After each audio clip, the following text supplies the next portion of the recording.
नमस्कार प्यारे साथियों, कैसे हो। तो आज हम पढ़ने वाले हैं भारत में राष्ट्रवाद यानी कि भारत में राष्ट्रीय आंदोलन का आरंभ। ये इतिहास का दूसरा चैप्टर है, ठीक है ना।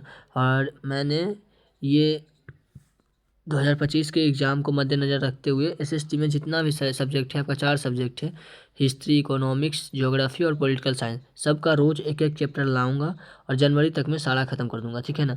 तो रोज़ एक एक चैप्टर का वीडियो देखना, जो कि 15 से 20 मिनट का होने वाला है और इतना देर में आराम से कवर हो जाएगा। और जो मैं बता दूंगा उससे ज़्यादा एग्जाम में नहीं पूछेगा, ठीक है ना। तो ये बस एग्ज़ाम को मद्देनज़र रखते हुए, ठीक है ना, क्योंकि एग्ज़ाम नज़दीक है और इससे ज़्यादा एग्जाम में नहीं पूछेगा। तो चलिए शुरू करते हैं। कक्षा 10 इतिहास अध्याय 2 भारत में राष्ट्रवाद है, ठीक है ना। तो सबसे पहले पढ़ते हैं राष्ट्रीय आंदोलन का उदय, the rise of nationalism in India. इस अध्याय में हम भारत में राष्ट्रीय आंदोलन के आरंभ, उसके प्रमुख कारण, विभिन्न आंदोलन और उनके प्रभाव के बारे में जानेंगे। यह सामग्री विशेष रूप से बिहार बोर्ड एग्जाम 2025 के लिए तैयार की गई है। पता नहीं क्यों लिख दिए हम, पर लिख दिए। संक्षिप्त नोट्स, मुख्य बिंदु। राष्ट्रीय आंदोलन का आरंभ। 19वीं शताब्दी के अंत में भारत में राष्ट्रीय चेतना बढ़ी। अंग्रेज के शोषण, भारी कर और तेज भेदभाव ने आंदोलन को जन्म किया। क्या बोला कि अंग्रेज ने शोषण को बहुत बढ़ा दिया, जिस कारण से भेदभाव के कारण आंदोलन बढ़ा। क्या हुआ कि अंग्रेज के शोषण भरी और भेदभाव के कारण क्या हो गया, आंदोलन का जन्म हो गया। कब? 19वीं शताब्दी में। भारत में राष्ट्रवाद के उदय के प्रमुख कारण क्या थे? ये शॉर्ट क्वेश्चन में पूछ सकते हैं। और ये सब जो बिंदु है ना, मतलब कि जो मुख्य पॉइंट है, उसको ऑब्जेक्टिव में भी पूछ सकता है। हालांकि मैं लास्ट में ऑब्जेक्टिव भी कराऊंगा, ठीक है ना। अंग्रेजों की दमनकारी नीतियाँ, आर्थिक शोषण, परिश्रम, पश्चिमी शिक्षा का प्रचार। क्या होगा कि अंग्रेजों ने दमनकारी नीतियाँ अपना ली, ठीक है ना। बहुत सारे अलग अलग एक्ट लाने लगे, जैसे कि रॉलेट एक्ट वगैरह 1919 में लाए थे, जिसके कारण से कि जलियांवाला बाग हत्याकांड हो गया था। तो यही सब कारण था कि उनकी दमनकारी नीतियाँ जो थी, जिस कारण से लोग में ये आंदोलन का भाव जागृत हुआ। आर्थिक शोषण करने लगे, मतलब कि बहुत सारे उन्होंने कर वसूलने लगा, मतलब बहुत ज़्यादा नील खेती ज़बरदस्ती करवाने लगे, ये सारी चीज़ें हुई। पश्चिमी शिक्षा का प्रचार करने लगे वो लोग, मतलब कि भारत में क्या था, मुख्य इनका धर्म था। अब सोचने लगे हिंदू और मुसलमान की, ये तो मेरा धर्म परिवर्तन करा रहे हैं, पाश्चात्य शिक्षा दे रहा है, ये हम लोग को ईसाई बना देगा। ये भी कारण था कि बहुत सारे लोग इस कारण से आंदोलन करने लगे। प्रेस व समाचार पत्रों का विकास हुआ, जिस कारण से प्रेस ये मतलब कि छपाई करने लगी, क्वेश्चन करने लगी अंग्रेज सरकार से। तो ये सब कारण थे। सामाजिक धार्मिक सुधार आंदोलन का प्रभाव पड़ा, ठीक है ना। बहुत सारे लोग उसी टाइम सामाजिक सुधार कर रहे थे, धार्मिक सुधार कर रहे थे, तो ये सब का भी प्रभाव पड़ा। रेल, डाक, टेलीग्राफ ने लोग को जोड़ा, मतलब कि रेल चलने लगे थे, डाक हो गया था, मतलब लोग चिट्ठी लिख के एक दूसरे को भेज देते थे। और टेलीग्राफ मतलब कि फ़ोन हो गया था, एक तार होता था उस समय का, फ़ोन को कहते थे तार। तो तार लगा के लोग बात कर सकते थे, यही सब कारण था। प्रारंभिक राष्ट्रवादी, ठीक है ना। मुख्य नेता क्या थे? दादा भाई नौरोजी थे। दादा भाई नौरोजी पता है इकोनॉमिक्स थे। इन्होंने सबसे पहला भारत का जो था प्रति व्यक्ति आय और राष्ट्रीय आय बताया था। किसने? दादा भाई नौरोजी ने ही बताया था। गोपाल कृष्ण गोखले थे, ये गरम गलते नेता थे। और फिरोज शाह मेहता थे। अब देखते हैं प्रसिद्ध प्रार्थना, याचिका और शांतिपूर्ण विरोध। विश्वास, अंग्रेज सुधार करेंगे और भारतीयों को धीरे धीरे राजनीतिक अधिकार मिलेंगे। इन्होंने प्रारंभिक प्रयास जताया इसी के तरह, ठीक है ना। गरम दल के मुख्य नेता कौन थे? बाल गंगाधर तिलक, लाला लाजपत राय और विपिन चंद्र पाल, ठीक है ना।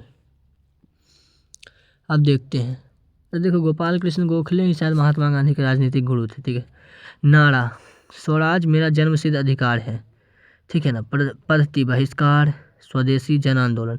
मतलब ये गरम दल का जो था, ये था मुख्य नेता जो थे बाल गंगाधर, जिन्हें लाल बाल पाल भी कहा जाता है, ठीक है ना। लाल मतलब लाला लाजपत राय, बाल मतलब बाल गंगाधर तिलक और पाल मतलब कि विपिन चंद्र पाल, ठीक है ना। और नारा क्या था इनका? या स्वराज मेरा जन्मसिद्ध अधिकार है और मैं इसे लेके रहूँगा, ठीक है ना। और ये नारा कौन दिए थे? तो बाल गंगाधर तिलक दिए थे कि स्वराज मेरा जन्मसिद्ध अधिकार है और हम इसे लेके रहेंगे। पद्धति क्या थी? बहिष्कार करना था, मतलब बहिष्कार क्या? विदेशी कपड़ों का बहिष्कार और स्वदेशी चीज़ों को अपनाना था और जन आंदोलन करना था ज़्यादा से ज़्यादा। बंगाल विभाजन 1905 में हुआ। उद्देश्य, फूट डालो और राज करो। क्या था? बंगाल विभाजन का उद्देश्य था। 1905 में बंगाल का विभाजन कर दिया गया था, बिहार और बंगाल का, ठीक है ना। परिणाम, स्वदेशी आंदोलन हुआ, विदेशी वस्त्रों का बहिष्कार हो गया, भारतीय उद्योग को बढ़ावा मिला। स्वदेशी आंदोलन मतलब कि 1905 में जब बंगाल विभाजन हुआ था तो भारत में एक बहुत बड़ा लेवल पर बहिष्कार हुआ था, जिस कारण से अंग्रेज को लगा था कि मतलब अब भारतीय जागरूक हो रहे हैं, इसका प्रभाव बढ़ रहा है, तो 1906 में उन्होंने बंगाल विभाजन को वापस भी लिया था। अब देखो स्वदेशी आंदोलन, विदेशी वस्तुओं का दहन करना था उसके बाद जब उन्होंने बंगाल विरोध हो गया तो स्वदेशी आंदोलन जागरूक हो गया। उसके बाद उन्होंने क्या किया था, विदेशी कपड़ों का बहिष्कार कर दिया था, दहन कर दिया था, जलाने लगे थे। इस कारण से रविन्द्रनाथ टैगोर बोले थे कि ये मूर्खता है, मतलब कि कपड़ों को नहीं जलाना चाहिए था। रविन्द्रनाथ टैगोर ने ऐसा बोला था कि कैसे भी है उसमें हमारा पूंजी लगा है, लेकिन क्या किया तब भी भारतीयों ने कपड़ों को जलाया, विदेशी कपड़ों को, क्योंकि वो बहिष्कार कर रहे थे कि अब हम अंग्रेजों का गुलाम नहीं सहेंगे, ठीक है ना। राष्ट्रीय शिक्षा संस्थाओं की स्थापना की मतलब हुआ, ठीक है ना। उसी समय राष्ट्रीय शिक्षा संस्था यानी कि भारत का शिक्षा दो, अब ईसाई धर्म के बारे में मत पढ़ाओ, ये सब का भी स्थापना होने लगा। मुस्लिम लीग की स्थापना 1906 में हुई। मुस्लिम लीग मोहम्मद अली जिन्ना वाला, मोहम्मद अली जिन्ना ही सबसे बड़ा कारण था हो भारत पाकिस्तान का विभाजन का, ठीक है ना। वो आगे पढ़ेंगे, अभी आप लोगों में नहीं है। स्थान ढाका, उद्देश्य मुसलमानों के हितों की रक्षा। कहाँ हुआ था मुस्लिम लीग की स्थापना? ढाका में। उद्देश्य क्या था? मुसलमानों के हितों की रक्षा, कुछ नहीं कर पाए लोग। खिलाफत आंदोलन 1919 से 1924 तक, ठीक है ना। खिलाफत आंदोलन 1919 से 1924 तक हुआ था। तुर्की के खिलाफ खलीफा को बचाने के लिए भारतीय मुसलमानों का आंदोलन।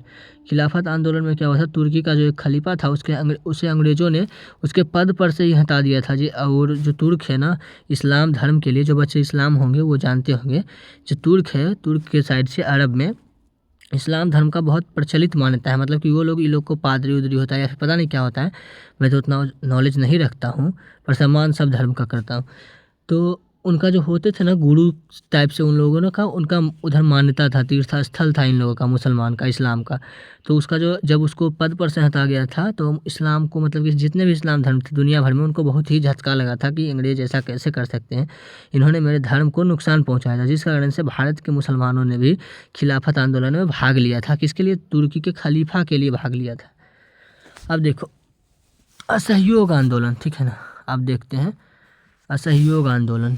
तो असहयोग आंदोलन सत्याग्रह की सिद्धांत पर आधारित है, जो कि 1920 से 22 तक चला था। महात्मा गांधी के नेतृत्व में। कार्यक्रम स्कूल कॉलेज का बहिष्कार, मतलब कि अंग्रेजी स्कूल कॉलेज का बहिष्कार, विदेशी वस्त्र का बहिष्कार, सरकारी नौकरियों का त्याग, जो भी मतलब सरकारी नौकरी हो, पद पर हो, तो उस सब का त्याग किया इन्होंने असहयोग आंदोलन में। और देखो आंदोलन बंद, चौरी चौरा कांड कब हुआ था? देखो 12 फरवरी या फिर 5 फरवरी को, है ना। एक हत्याकांड हुआ था, चौरी चौरा हत्याकांड, जो कि आप लोगों को पता होगा। उस समय जो था वहाँ के चौरी चौरा हत्याकांड में क्या हुआ था कि लोगों ने पुलिस थाने को ही जला दिया था। एक पुलिस चौकी था, यूपी में पड़ता था चौरी चौरा में, तो वहाँ का एक पुलिस चौकी को ही जलाया गया था, जिसमें 22 पुलिसकर्मी मारे गए थे। जिस कारण से इस हत्याकांड को बंद करना पड़ा। महात्मा गांधी की मजबूरी हो गई। क्यों बंद किया इसे समझो। बंद करना इसलिए ज़रूरी हो गया क्योंकि अंग्रेज जो थे अस्त्र शस्त्र का प्रयोग हमसे ज़्यादा था उनके पास अस्त्र शस्त्र, तो वो चाहते थे दमनकारी नीति अपना के वो हम लोगों को तुरंत शांत कर सकते हैं। अब जैसे देखो हम लोग आंदोलन के लिए उतरे, और अगर देश की जो केंद्र में सरकार है वो चाहे तो हम लोग को आराम से रोक सकती है। उसके पास क्या है? सेना है। अगर सेना एक बार आ गई, फायरिंग कर दी, तो हम लोगों से कितने बचेंगे? सब भागेंगे पीछे। इसलिए महात्मा गांधी ने इसे वापस ले लिया कि इससे पहले कि खून खराबा कर दे देश के लोग, क्योंकि उसके पुलिसकर्मी को मार दिया था सबने, तो वो तो निश्चित था कि केंद्र अब कुछ करेगा, क्योंकि बहिष्कार करना है तो शांतिपूर्ण करो। अगर आप अस्त्र शस्त्र का प्रयोग करोगे या फिर हिंसा करोगे, किसी का जान ले लोगे, तो वहाँ पे देश भी जो है मतलब कि कानूनी शक्ति का प्रयोग करेगी और आपको भी मतलब कि मार सकती है। ऐसा हो जाता है। तो इसलिए महात्मा गांधी ने इस डर से कि ज़्यादा लोगों का जान न जाए, उन्होंने 1922 में इसको वापस ले लिया, ठीक है ना। सिविल नाफरमानी आंदोलन। सिविल नाफरमानी आंदोलन क्या था? दांडी मार्च से शुरुआत हुआ था। नमक कानून को तोड़ा गया और क्या हो गया? नारा सबनीय अवज्ञा आंदोलन का दिया गया। भाग 2 महत्वपूर्ण, यानी कि भाग 2 जो है महत्वपूर्ण छोटा प्रश्न, जो कि 2 से 2 अंक वाले होते हैं। बंगाल विभाजन क्यों किया गया? 1905 में लॉर्ड कर्जन ने प्रशासनिक सुविधा का बहाना बनाकर बंगाल विभाजन किया। क्या किया? प्रशासनिक सुविधा का बहाना बना के इन्होंने बंगाल का विभाजन कर दिया। वास्तविक उद्देश्य था बंगाल में उभरते राष्ट्रीय आंदोलन को तोड़ना और हिंदू मुस्लिम एकता को कमजोर करना। बंगाल का विभाजन किया, देखो 2 भागों में। बांग्लादेश हो गया ना, अभी देखो उसे कर दिया था पूर्वी बंगाल, और जो अभी है वेस्ट बंगाल यानी कि पश्चिमी बंगाल, उन दोनों को अलग कर दिया। और पश्चिमी बंगाल में अब देखो, अब बात को समझो, पूर्वी बंगाल जो है बांग्लादेश, उधर मुसलमान ज़्यादा है, और जो पश्चिमी बंगाल है इधर हिंदू ज़्यादा है। तो मुख्य उद्देश्य क्या हो गया कि अगर इसको हिंदू मुसलमान को लड़ा देंगे तो क्या हो जाएगा, राष्ट्रवादी भावना दब जाएगी। इसी कारण से उन्होंने बंगाल का विभाजन किया और हिंदू मुस्लिम को भड़का दिया। उनका कारण, उसका नाम था फूट डालो शासन करो की नीति। स्वदेशी आंदोलन के मुख्य कार्यक्रम लिखे। तो स्वदेशी आंदोलन के मुख्य कार्यक्रम क्या थे? विदेशी वस्त्रों का बहिष्कार था, स्वदेशी वस्तुओं का उपयोग था, विदेशी कपड़ों की होली मतलब कि उसे जला दिया गया, और राष्ट्रीय शिक्षा संस्थाओं का स्थापना, खादी और चरखे का प्रचार। खादी चरखे का प्रचार बहुत ज़्यादा बढ़ गया कि खुद से चरखा चलाओ, खादी बनाओ और पहनो। असहयोग आंदोलन क्या था, इसे देखते हैं। 1920 में गांधी जी द्वारा शुरू किया गया आंदोलन, जिसमें भारतीय से ब्रिटिश शासन का असहयोग करने को कहा गया। मतलब कि भारतीयों से क्या कहा गया, ब्रिटिश शासन का असहयोग करने को कहा गया। उनका कपड़ा त्यागो, उनका पढ़ाई त्यागो, उनका नौकरी छोड़ दो, कुछ मत करो, उनका सहयोग कर दो। उन्हें मतलब कि आर्थिक मदद ही नहीं मिलेगी तो वो खुद हमारा देश छोड़ेंगे, ठीक है ना। इसमें स्कूल, कॉलेज, अदालत, सरकारी नौकरियों, विदेशी वस्त्रों का बहिष्कार शामिल है। चौरी चौरा घटना का वर्णन कीजिए। देखो 5 फरवरी बताया था ना, 5 फरवरी को हुआ था। 5 फरवरी 1922 को गोरखपुर जिले के चौरी चौरा, गोरखपुर जिले के चौरी चौरा में प्रदर्शनकारियों ने पुलिस थाने में आग लगा दी, जिसमें 22 पुलिसकर्मियों की जान गई। कितने? 22 पुलिसकर्मियों को ऑब्जेक्टिव में पूछेगा। मारे गए। गांधी जी ने इसे हिंसात्मक मानकर असहयोग आंदोलन को वापस ले लिया, ठीक है ना। यही हो गया चौरी चौरा घटना। अब देखो भाग 3 मतलब कि लॉन्ग आंसर आ गया। भारत में राष्ट्रवाद के उदय के कारणों की व्याख्या कीजिए। क्या थे उत्तर? भारत में राष्ट्रवाद के उदय के कई कारण हैं। अंग्रेजी शोषणकारी नीतियाँ, इसको थोड़ा सा बढ़ा के लिख देना, जैसे कि शोषणकारी नीतियाँ, उन्हें ये चंपारण वाला किस्सा लिख देना। नील खेती करवाते थे, टैक्स ज़्यादा लेते थे, या फिर उन्हें मतलब कि कोई सा भी कानून ला देते थे, मार्शल लॉ ला देते थे, लगा देते थे, या फिर 1919 में रॉलेट टैक्स ला दिए। तो ये सब क्या हो गया, शोषणकारी नीतियाँ बनाते थे। भारी कर और आर्थिक कष्ट देते थे। पश्चिमी शिक्षा द्वारा आधुनिक विचार का प्रचार कर रहे थे, ठीक है ना। सामाजिक धार्मिक सुधार आंदोलन था। प्रेस और समाचार पत्रों की भूमिका बढ़ी। परिवहन और संचार के साधन में विकास हो गया, ठीक है ना। इस कारण से क्या हो गया, राष्ट्रवाद, भारत में राष्ट्रवाद के कई कारण से विस्तार हो गया। अब देखते हैं असहयोग आंदोलन के कारण, कार्यक्रम और परिणाम लिखिए। तो असहयोग आंदोलन के कारण क्या था बच्चों, देखते हैं। असहयोग आंदोलन के कई कारण थे, ठीक है ना। कारण पहला, जलियांवाला बाग हत्याकांड जो हुआ था, इसी कारण से महात्मा गांधी ने असहयोग आंदोलन का प्रारंभ किया था, जो कि रॉलेट एक्ट के पारित हुआ था। उसके खिलाफ में जो जलियांवाला बाग हत्याकांड हो गया था, ठीक है ना। रॉलेट एक्ट, खिलाफत समस्या, क्या हो गया, खिलाफत समस्या, विदेशी वस्त्रों का बहिष्कार, ठीक है ना। सरकारी नौकरियों और स्कूलों को छोड़ना, चरखा और खादी का उपयोग, शराब और विदेशी वस्तुएं। और परिणाम क्या हो गए, राष्ट्रीय चेतना बढ़ी। क्या हो गया, राष्ट्रीय चेतना बढ़ी। ब्रिटिश शासन के खिलाफ व्यापक जन आंदोलन हुआ। आंदोलन के दौरान कई लोग मारे गए, कई जगह हिंसा हो गई, सॉरी मारे नहीं गए। चौरी चौरा कांड के बाद मारे भी गए थे, हिंसा हुई तो मरे ही लोग। चौरी चौरा कांड के बाद आंदोलन क्या हो गया, स्थगित हो गया। अब परीक्षा की दृष्टि से महत्वपूर्ण कुछ ऑब्जेक्टिव देख लेते हैं जल्दी से, ठीक है ना। बंगाल विभाजन कब किया गया था, 1905 में, ठीक है ना। स्वराज में मेरा जन्मसिद्ध अधिकार है, किसने कहा था, बाल गंगाधर तिलक ने कहा था। सी नंबर इसका सही हो गया। असहयोग आंदोलन क्या है, कब वापस लिया गया, तो 1922 में वापस लिया गया था। 12 फरवरी 1922 को वापस लिया था। 5 फरवरी को चौरी चौरा हत्याकांड हुआ था और 12 फरवरी को क्या हो गया था, वापस ले लिया गया था। मुस्लिम लीग की स्थापना कहाँ की गई थी, तो ढाका में की गई थी। ढाका कहाँ है, बांग्लादेश की राजधानी ढाका। दांडी मार्च किस आंदोलन का हिस्सा था, दांडी मार्च किस आंदोलन का हिस्सा था, तो दांडी मार्च था ये सब नहीं है, अवज्ञा आंदोलन का, जिसमें नमक कानून को भंग किया गया था।